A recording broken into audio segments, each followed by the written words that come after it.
Hello everyone, and welcome back to another episode review and Bible study of Shady Oak Ministries. I of course am Shady Oak, and today we'll be going over the episode Griffon the Brush Off, the 5th episode of the first season. To start off, I want to read from the New King James Version translation of the Bible, Psalm chapter 1. It says, "Blessed is the man who walks not in the counsel of the ungodly, nor stands in the path of sinners, nor sits in the seat of the scornful, but his delight is in the law of the Lord, and in his law he meditates day and night. He shall be like a tree, planted by the rivers of water, that brings forth its fruit in its season, whose leaf also shall not wither, and whatever he does shall prosper.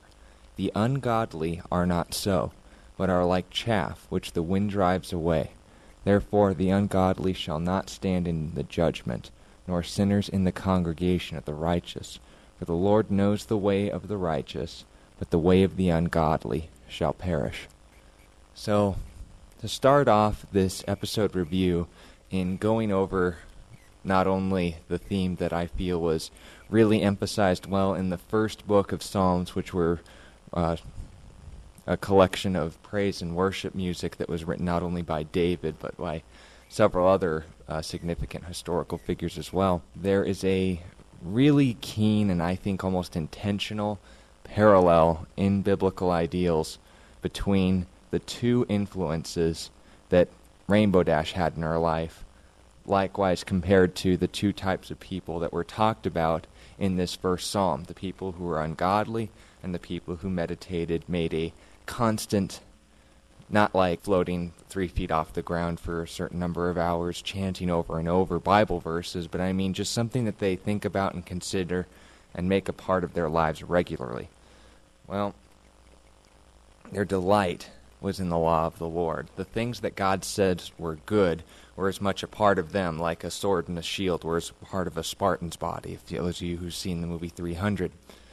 Well, I want to talk about those two influences on Rainbow Dash's life in that the episode starts with Pinkie Pie, of course, praising all of the acrobatic aerodynamics that Rainbow Dash can pull off, being a skilled flyer that she is. And in expressing this, she emphasizes one of the key traits in a faithful friend, a godly friend, and that would be of patience. If you can turn with me to the book of Proverbs, if you have a Bible app or anything that you're going to be using to follow along, I greatly appreciate it. I think it's going to be very key in understanding where I'm following to hear God speak to you individually on what these verses mean, just as much as me telling you, because I don't want you to take my word for it. I want you guys to learn as much from this as I am and where God's leading me in this right now. Proverbs 17 and verse 17, so double points, chapter and verse are the same. Solomon writing these words of wisdom, which you would notice we're going through a lot. It's practical Christian living just as much as it is basing itself on why common sense is such a rarity.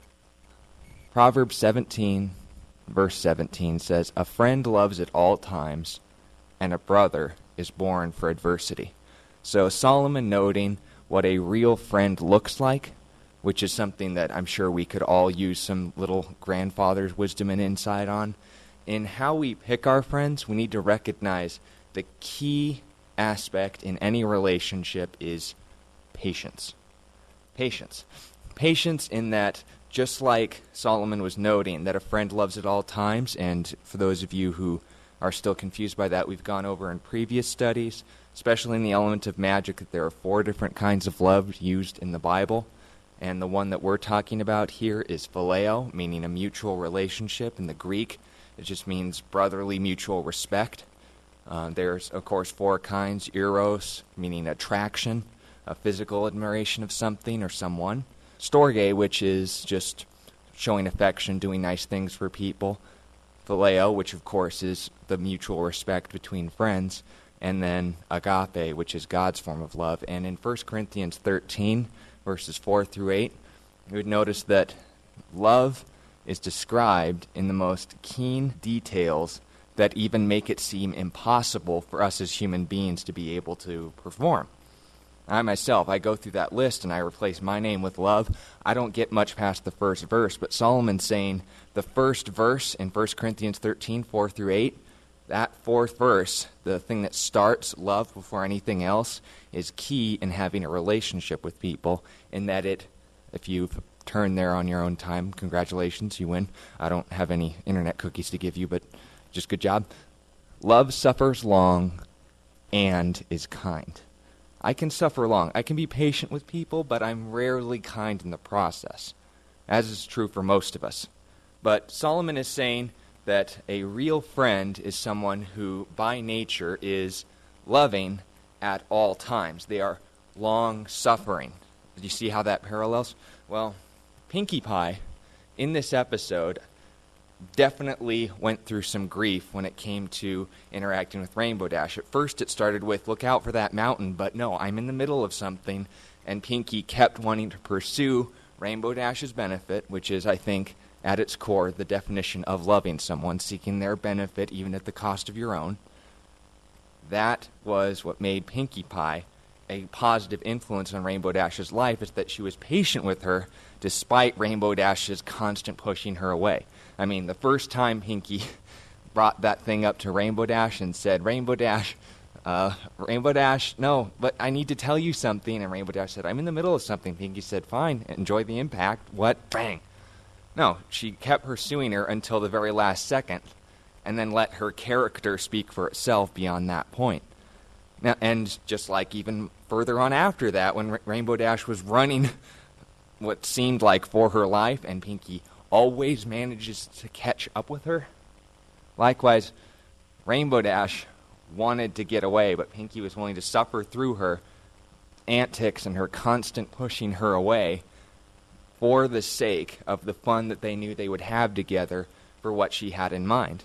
And even with the pranks that they were going to be doing in the episode, they gathered their time together and just hung out. They had fun giving Spike the hiccups, giving Rarity the sneezing powder, giving Twilight the invisible ink. No, they were all harmless, but it also begs the question as to what is the second trait that I want to emphasize in Proverbs chapter 20. So a little bit further, if you have a physical copy, it'll just be like 2 pages. If you have a computer, you'll have to type in 4 new numbers. But Proverbs 20, verse 6, it also emphasizes the second thing that made Pinkie Pie's character a positive influence on Rainbow Dash's life, and that even when they were doing things that could have harmed somebody, she did them with integrity. That's the second thing that I want to emphasize as a trait of a positive influence in a friend. When she was spending time with Rainbow Dash, it was at first annoying to realize that there was little Pinkie had about her that was probably going to benefit Rainbow Dash's schedule. She probably had some naps to catch up on. She probably had some work to do. She wanted to practice some stunts. There was 1,000 things going through her head of what she could have been doing. But as far as her personality and her heart, that originally pushed her away, because Pinkie Pie's rarely anything more than Pinkie Pie. And it begs the argument in saying, can anyone say that Pinkie Pie is best pony? I mean, honestly, because it puts everyone else at an unfair advantage, you know?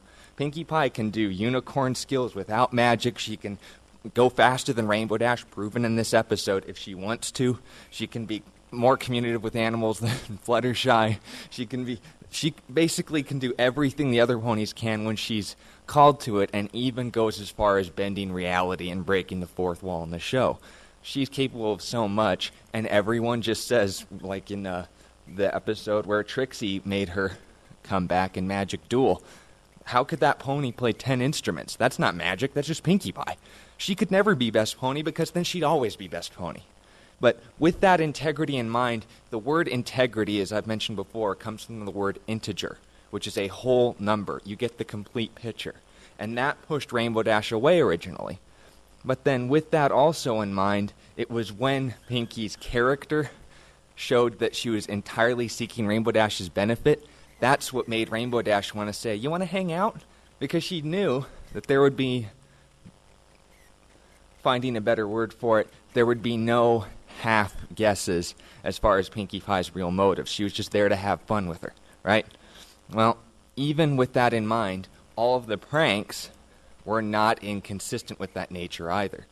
because even when she was having fun, you would recognize painting Applejack's apples. She knew it would somewhat produce an aggressive response, but when they were running away and she realized, oh, it was just harmless, non-toxic paint, she laughed about it. Rarity, when Pinkie Pie allowed herself to become the brunt of the joke and getting in the sneezing powder herself, Rarity gave her a little smile.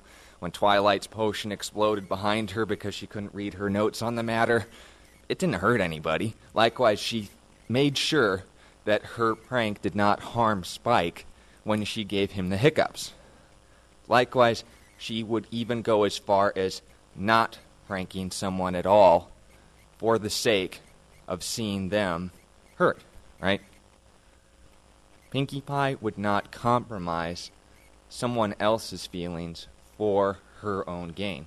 Her integrity and her character were not only pure, but they were consistent.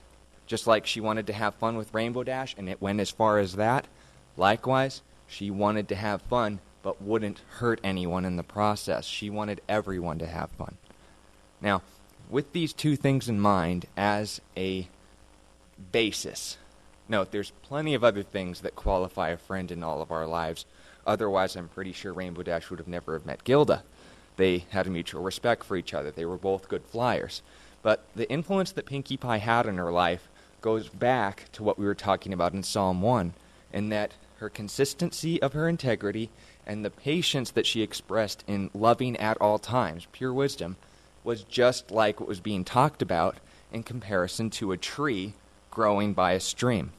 Now, you would note that trees are very endurant, very productive, but they, among all other things, take up a lot of water. And if they are left in a desert place, or if they're just by a temporary oasis, a puddle that's produced by a rainstorm that'll eventually dry out, it only goes as far as that puddle's going to allow. But if that tree's planted by a stream, then it literally has an infinite, basically a unlimited food supply, if you will, to constantly grow more and more. And just like we've talked about Pinkie Pie's nature in past studies, her joy went as deep as her soul. And just her being with you was enough to just have that overflow of laughter and wanting to share these blessings that she has in her heart and life with you. She wanted to seek the other's benefit greater than her own, and it was based off of that example that Christ first exemplified that goes hand in hand with Psalm 1, and it was saying someone whose delight is in the law of the Lord, someone who meditates on these things day and night, someone whose emphasis and living is all centered around just wanting to please God and be more like him, because you recognize he's good and you're not, so you want to listen to his ways more than yours. We've seen Pinkie Pie go on her own way, and it can get out of control quick. When you're talking to a bag of flour or a pile of rocks or a bucket of turnips, you ask questions. But then if you're just spending time having a party with friends, throwing a classic signature party where she actively made an effort to please someone more than herself, it stands out as something that's not seen often in human beings. Now, faithfulness goes with this in that she was consistent and she was kind in the process. She was patient when there was resistance and consistent in the way that she carried herself. And that when she was having fun, it wasn't at anyone's expense, even to the sake of putting herself at the other's expense so that they could share in the fun as well, just like with Rarity. But while this was a positive influence on Rainbow Dash's life, as a friend, there was another character who was introduced, and so far into the series, as when I'm recording this, I don't know what seasons 5 onward are going to include, but Gilda never shows up in the series. In fact, we never even see another Griffon until Rainbow Falls, which is in, I believe, season 4. But Gilda's influence was, just like in Psalm 1, the counsel of the ungodly. And we mentioned that word earlier when reading Psalm 1. It was talking about someone being your counselor. I emphasize that as just being another way to say your friend, because a counselor is someone you listen to, something you accept what they say as practical advice and personally applicable to your life. and that likewise a counselor is someone that you hang around with regularly and you allow to influence you. Because whether we like to admit it or not, you want to see, there was actually an author who wrote a book named Alter Ego, and you'd feel free to look it up on your own time. He's a very godly man and being used by God in powerful ways. But he made an emphasized quote in that you see your friends, you can see your future. Levi Lusko actually brought this up using the writer of this book, which I highly recommend, as a reference. But this emphasis was, if you surround yourself with good people, you'll naturally become a good person. It's like the snowshoe hare. They have basically adapted to this way of changing their fur color at such a rapid rate to match the seasons that by the time it's summer, their fur color is brown. By the time it's winter, it changes to white. They can blend in with their environment so much so that their follicles react to the temperature like that. And it's because of this constant exposure to cold air and to warm air. Well, likewise, we at our core, we don't like to admit it, but we are heavily influenced by the people we choose to surround ourselves with. A faithful friend makes you into a faithful person. A godly friend makes you into a good person. But Gilda, I want to emphasize, had traits that make an ungodly person. Like I was mentioning before, in that the people in your lives influence you and how they were mutual friends. They had a respect for each other based off of phileo that was based off of their flying abilities. They both had a respect for each other and could hang out based off of those things. And that's how most of us make friends. We find something that we have in common. I probably made half of the friends that I still have today as loyal people as you could ever imagine, based off of something as small as our interest in, say, Pokemon, in our hobbies, in the way that we exercised, or just basically that we were in the same class, and the relationship took off from there. I wouldn't be into half of the things that I would be. I wouldn't actually be into My Little Pony today if it wasn't for the influence of friends whose character I trusted when they said, yeah, this looks girly, but trust me, it's an awesome show. Well, guess what? They were right. Likewise, this positive influence that Pinkie Pie gave was of help to Rainbow Dash. But when Gilda came, just like Pinkie Pie influenced her and being involved in her life, her character was a lot different. In the book of Proverbs, chapter 16, again, going back to that same chapter we were talking about before, kind of a friend-based chapter, Proverbs 16:28 says, a perverse man, meaning not a weird or gross type of person, but to pervert something means to take something good and twist it for another goal. Okay? You can write that down. But a perverse man, by nature, a twisted person, sows strife. I don't think I need to emphasize that. It just means bad stuff, chaos. And a whisperer separates the best of friends.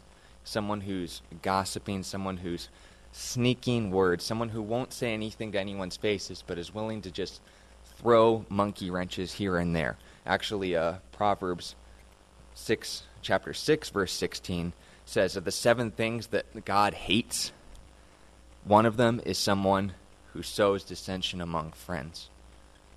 Now, Gilda, you would remember, is by her nature a divisive person. That was one of her traits that she was well known for and established in this episode. There's actually a famous quote, little Latin for you, divide et impera, which means in Latin, divide and conquer, Julius Caesar. And upon saying this, he was founding a military strategy that was originally a Greek method of war, and actually more applicable than our lives than we give it credit for, in that when he was conquering the Gauls, which would be modern-day France, he knew that all of these barbarian tribes, these non-Roman foreign tribes, were in of themselves strong, but not as strong as he was.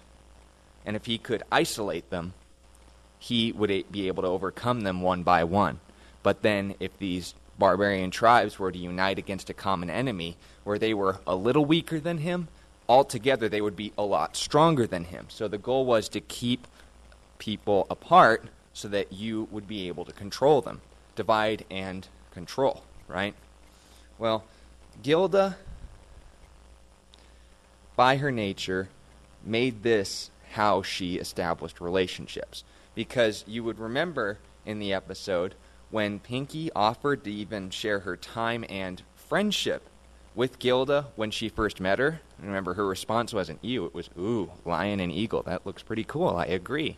She was laughing at her jokes. She was just appreciating meeting someone new. And if you guys would look further into the series in Season 2, in A Friend Indeed, Pinkie Pie made an effort to have everyone be her best friend, even at the expense of seriously taking time out of her way to invest in someone's life. I have no doubt that if Gilda had a better nature at her heart, they would have become good friends, because Pinkie was offering it to her. But by this good nature, you would recognize that Gilda started to take it not as a compliment and wanting to be her friend so eagerly, but she took it as a threat. Now, we, by nature, always default to this. I, personally, in my life, when I was, actually, sadly, for my sake, this wasn't too long ago, but I'm trying to get better, but when I make relationships and I found them based off of my own efforts, and I try to be a good friend, if someone else comes and be a better friend than me, and I can just tell that they have more to offer than I do, I start to get worried by nature that because this person offers more, my relationship with them is at stake. I'm motivated by fear and not faith in my friends, right? Well, Gilda, I could tell from experience, because it's something that I need to work on personally in my life, was taking Pinkie's kindness as a threat, a challenge to their relationship, and she knew a real friend when she saw it. And instead of improving herself, she cut off all alternatives to anyone but her in Rainbow Dash's life. You would remember, they wanted to fly together. Pinkie offered something that would be more fun. Gilda wanted Rainbow Dash all to herself so that they could be the only friends, that they would have security in that relationship alone. So she isolated Pinkie, cut her off, and then just flat out lied to Rainbow Dash and said, I guess she was just busy as a bee. Well, taking this all into consideration, it's really unfortunate when we realize we're more like Gilda than we are like Pinkie. And it's something that we can individually work on, and recognizing that we aren't always right in the way that we handle our relationships. But Gilda, based off of fear, was willing to separate all other relationships. She was divisive. Okay? I'm going to use that word to describe that. She liked to divide people. She was a schemer, devious and divide. I will just invent a new word, I guess. I don't know if it's in the dictionary or not. I'm kind of isolated here. But when Pinkie was establishing herself as the real friend and Gilda tried to isolate her, you would also recognize that seeing herself on her own, she was also not only devious, not only divisive, the divisive word that we came up with, she was also deceitful. In the book of Proverbs, again, chapter 27, verses 5 through 6, Solomon emphasizes this also as a point and a serious obstacle in establishing relationships with other people. Proverbs 27, 5 through 6 says, "Open rebuke is better than love carefully concealed. Faithful are the wounds of a friend, but the kisses of an enemy are deceitful." Now note, just like I'm sure you know, that when Judas, one of the disciples, betrayed Jesus in the Mount of Olives, he betrayed him to the people who were there to arrest him with a kiss. And this just broke Jesus' heart. And we'd recognize that as a kiss is a ultimate sign of affection in our culture. It was, for those of you who've seen Lord of the Rings, it wasn't like he passionately made out with him. He kissed him on the forehead with earnest intent. And with this in mind, you would recognize that that was the greatest sign of affection you could modestly show between friends. If you remember Seinfeld, you remember it was the most heavy feature of a male relationship if you were to help him move or drive him to the airport. It was just how those things were expressed in that culture. But when Jesus betrayed Judas with a kiss, it was like saying, I love you, man, and then went ahead and stabbed him in the back. Note, it's when the people who are closest to you betray you that hurts the deepest, right? It was a sheer and utter lie in saying, I care about you so much, I'm going to hurt you this bad. And yet Solomon was saying, it's better that someone who cares about you corrects you, like a parent who's willing to punish their child for the sake that they'll learn this lesson later and not have to deal with later consequences. You know, they throw a fit in the store and knock something over. It's amusing when they're 2 years old. But when they're 20, someone can get arrested and it just looks weird. Likewise, when Solomon was writing this, he was emphasizing the point of saying, faithful are the wounds of a friend. Serious injury. If someone who's actually seeking your benefit is willing to hurt you for the sake of your gain, it's more for your benefit for an enemy to then seek your outright benefit. You would know this is flattery because it's at its root just lies. Well, Solomon was right in that he was saying a deceitful friend is not a friend you want to have. And aside from the obvious, you see examples of this in that she got really impatient and almost cruel with Fluttershy when they bumped into each other at the market. She stole from an apple when in reality I think that's just outright lying, deceitful.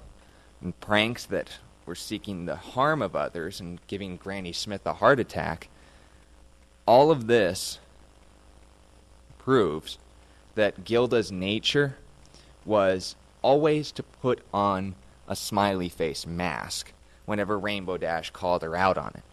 Just like we saw in the party when Pinkie Pie tried to throw for Just like we recognized at the party when Pinkie Pie tried to improve Gilda's attitude, whenever Rainbow called her out, you saw the smile got really big. But Pinkie Pie, her face never even changed all that much.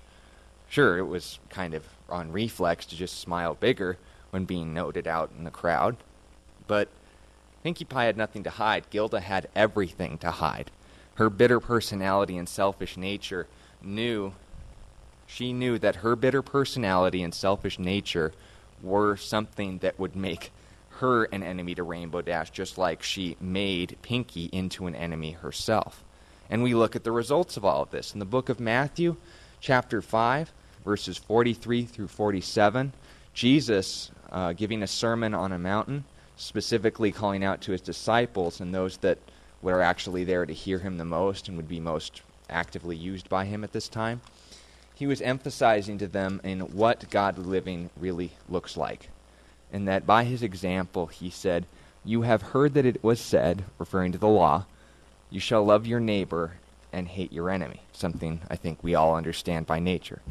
But I say to you, love your enemies, bless those who curse you, do good to those who hate you, and pray for those who spitefully use you and persecute you, that you may be sons of your Father in heaven. For he makes his sun rise on the evil and on the good, and sends rain on the just and the unjust. For if you love those who love you, what reward have you? Do not even the tax collectors do the same? And if you greet your brethren only, what do you do more than others? Do not even the tax collectors do so? Therefore you shall be perfect, just as your Father in heaven is perfect. So basically, Jesus was emphasizing and saying, when people treat you wrong, you in turn should treat them right. That goes against every single aspect of my nature by heart. I want to get even. I want to do these things. But Jesus is saying, don't seek revenge. I got that part handled. I want you to love these people, even when they don't love you. And just like Psalm 1 said, when Pinkie centered her heart on honoring God in spite of harsh treatment by Gilda, her character spoke for itself when everything was put on the line. We see the result of this in that when Pinkie messed up, which was often, she was called out more times in this episode than Gilda ever was, but you would notice that it never cost any relationships. Twilight said, I think you're just jealous. Spike agreed with her. All of these things that made Pinkie be put on the spot, she was quickly recovered from, because even when Gilda exploded in her face at setting up this party, her character in seeking Gilda's benefit and having no evil intention behind it spoke for itself, just like Jesus is saying here. And saying, if you try and defend yourself, believe me, that's going to be a long journey. But if you let me defend you, if you let my word be the axe that you're going to establish your life off of, then naturally, no one's going to have a real problem with you, especially when Jesus was called on trial above the Sanhedrin and Pharisees, the local judges and authorities of the Jewish culture in that day. Jesus basically called out and said, ask the people who've heard what I said, what have I done? If any of you has any sin to accuse me, let him say it. And note, this happened twice, I think, before he was even sent to Pontius Pilate to be sent to the cross. Literally like a political opponent saying, why would you not vote for me? Now note, in this day and culture, I'm sure he would have a list. But when they argued with Jesus, since he did everything to please the Father, he made his entire life as established according to God's good and perfect will. He was the perfect human being, and they hated him for it. It's because they were afraid. And because of that fear, they wanted to kill him, because if he is allowed to prosper, that means we aren't. The same was true here. Jesus didn't have to defend himself. God was his defense, which in this case is, I won't make effort to understand the Trinity, but you get the point. Is when Pinky messed up, her character spoke for itself, and the result of that was continued relationships and growth. Gilda, on the other hand, well, again, back to Proverbs, chapter 24 and verse 16. This is definitely up there as far as the most significant scriptures that I, as a Christian, and most of us should even consider in all of our lives. He was saying, for a righteous man may fall 7 times and rise again, but the wicked shall fall by calamity, which basically in modern language would be saying, when a righteous man falls, time after time after time, he keeps getting up.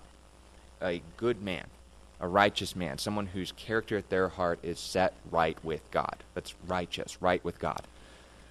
He falls 7 times and rises again.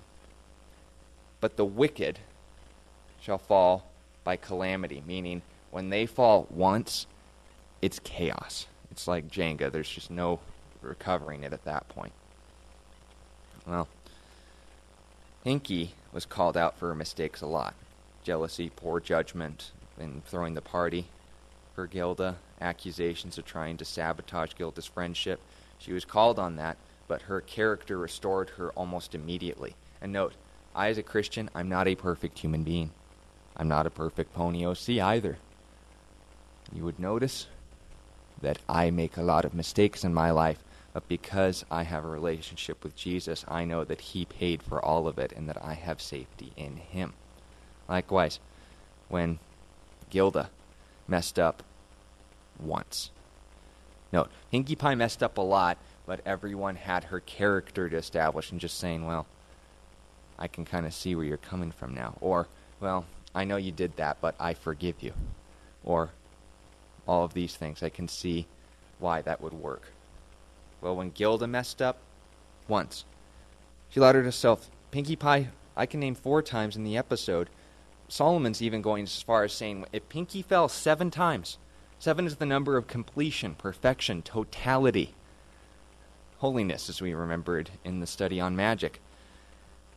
Pinkie fell 6 more times than Gilda, but when Gilda fell, every time she tried to defend herself, it only made it worse.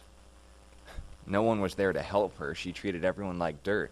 When Rainbow Dash called her out on it, she tried to hide behind all of the lies that she used to try and strengthen Rainbow Dash's relationship with her, but ended up making the situation fall even more to the point where it entirely destroyed her friendship. Note that. She fell, and it wasn't pretty. No one was there to pick her back up because she had made all of her efforts based off of fear, and I guarantee you guys, that's unstable ground to build a building on. Well, in conclusion, I want to read you guys actually from the I usually read from the New King James Version, but I think this explains itself a little bit more, as is true in a lot of verses. Again, I'm not saying New King James, Old King James, or NIV are the only translations to get blessing in your life, but there's plenty of ways. Note, there are some who go a little bit too far, but the New Living Translation, I think, explains this in a better way to the point that I'm trying to understand. In Galatians chapter 5, verse 1, it says, "So Christ has truly set us free. Now make sure that you stay free and don't get tied up again in slavery to the law." You can read the book of Romans chapter 7 on your own time, but the entire chapter of that book was Paul the Apostle, okay? This guy had seen Jesus resurrected face to face. He was once a persecutor of the church, now called out by God by words and saying, "I want you to minister to those who don't know me, the Gentiles." And he said, "I still struggle. I had everything going for me in the law, but then I found out, oh wait, the law doesn't save me. It just shows me I need saving. I never knew anything was wrong with me until I found out that is a wrong thing to do." Does that make sense? Paul was saying doing good things never redeems anyone, because one mistake made Gilda fall completely. 7 mistakes under grace, under character, under righteousness only allowed her more room to grow. When Gilda went her route in trying to emphasize her fear as her foundation, every attempt to restore herself only made it worse. Well, I know I sinned, but doesn't God love me? That kind of makes it worse, right? You did this knowing God loves you, and yet you betrayed him anyway. Yeah, I cheated on my wife, but I still love her. I still desire her. Then why would you cheat on her, right? I already have this at home, so does that make it any better that I stole it? I gave this money, I was generous, so why would you steal? All of these things just make ourselves worse. But that is the emphasis of a relationship of Jesus Christ more than anything else in Christianity. It's not that we do good things. We're more jacked up than most people. The only difference is we're honest. Jesus died for us so that we could live by grace, forgiven and restored to love in our relationship with God. It's based off of because God's love for us that we are forgiven, not because God loves us, he will forgive me. That's why it's important to note past tense. Or for those who came before Jesus' time, they would trust in future tense, saying, yes, I did these things, but I put my trust in saying that Jesus will pay for these things, knowing that Yahoshua, that God is my salvation. Joshua, Jesus in Greek. We don't fear making mistakes because we know that Jesus paid for all of it on the cross. But we know because of what he did for us was enough. Just like Pinky's heart is what made her so much of a real friend. It's not the things that she did, it's why she did them. Likewise, Jesus wants to be in your heart so that in the day that you have to answer for your life, he'll be there to vouch for you. That's why I say more than anything else that just like a real friend will be brought to light in this episode, you give them time. Well, Jesus is saying, I want to be friends with you. God did not say, all right, are you going to reach my standard? No. We talked about this many times. He's saying, you could never reach my standard. That's why I reach down. The finite could never reach the infinite, but the infinite certainly can reach the finite. And we as limited human beings could never redeem ourselves because one crime makes someone a criminal. But one act of forgiveness forgave us forever. But the difference between God's gift and God's grace is that with grace you always have it. But the gift of grace is that you need to receive it. If you don't have Jesus in your heart and you're unsure, you're living by fear like Gilda and trying to establish a relationship with God through lies and just saying, well, I'm a good person. That's not how it works. If you want to have a relationship with God, all you need to do is ask. Admit the things that you do are wrong. Turn from that old life and start following him. So thank you for your guys' time. If you have any questions concerning this study, please leave it in the comments below, and God bless you.